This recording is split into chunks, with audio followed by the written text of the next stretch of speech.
Welcome to the Business Presentation Revolution, your quick coffee break to learn how to shake up and wake up your presentations. Today, we'll be looking at one of the smallest but most important changes you can make to make a huge difference in your presentations, and it's all about putting the horse before the cart.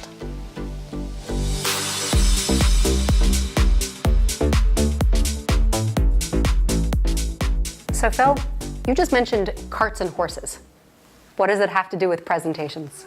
Well, Rose, you've heard the expression putting the cart before the horse, which is generally something you shouldn't do, but that's what we do all the time when we're preparing presentations. The typical way to prepare a business presentation is, oh no, I've got to do a presentation tomorrow and it's 11:30 at night. Okay, so I am going to open my computer, I am going to type my PowerPoint slides, and 50 slides later, I then think, okay, maybe I need some extra sub-bullets or whatever, okay? And then what happens the next day, you get into the meeting room, you say hi to everybody, you connect your computer, you start showing your slides, you turn your back on the audience, you read your bullet points, and then you improvise because you haven't prepared what you're going to say.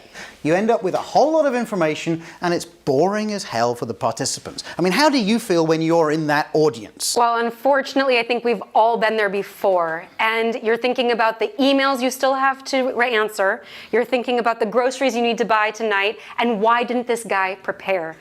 Here I am, and where is he? Absolutely. So you think you've prepared the presentation, but actually you've not. You've just prepared some bullet points which your audience is going to hate and which they are going to forget very quickly. So that is not proper preparation, but it is putting the cart before the horse. So if you think about it, putting the cart before the horse is going through the process in the wrong direction. What we should be doing is putting the horse before the cart, and that means we need to work out what we have to say to our audience, and then afterwards we think, do I need to illustrate that? And if so, how? Right. So preparation for a presentation, especially if you've got a limited time, because people always say to us, but I don't have time to prepare my presentation properly, so I just have to prepare my slides. No, if you've got a short time, then what you should do is to be thinking, who is my audience? What are their needs? What are my objectives? And what are the few things they need to remember a week later for me to achieve those objectives? And then you've got your key messages, you understand your objectives. Even if you don't have slides, you're prepared. If you have your slides but you don't know your key messages, you're not prepared. That's it. And luckily, we face this all the time at Ideas on Stage. So we've developed a very simple 4-step process. 1, you ideate. What is this going to be about? What do I need to say? Like Phil mentioned, objectives, key messages. 2, you need to create your presentation. Write it out. Write your storyline. 3, ask yourself, do I need illustration? Do I need slides? If you do, then you make them. If you don't, fine. Especially in those tight moments when you only have one night to prepare, you might not need the slides. 4, delivery, speaking.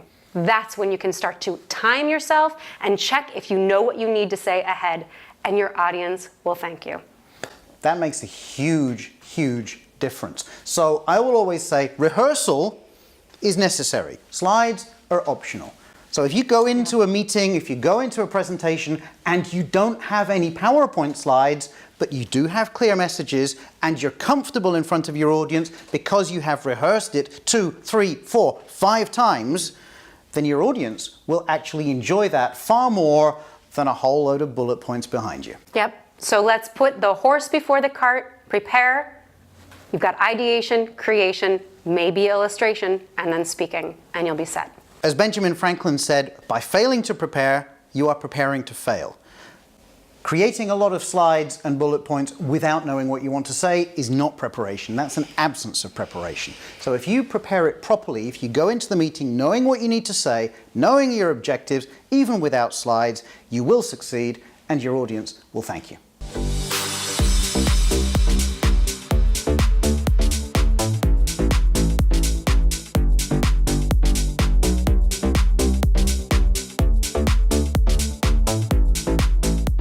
Thanks for joining the Business Presentation Revolution. We have a lot more to share with you, so please subscribe to our YouTube channel or anywhere else you get your podcasts, and we'll see you next time.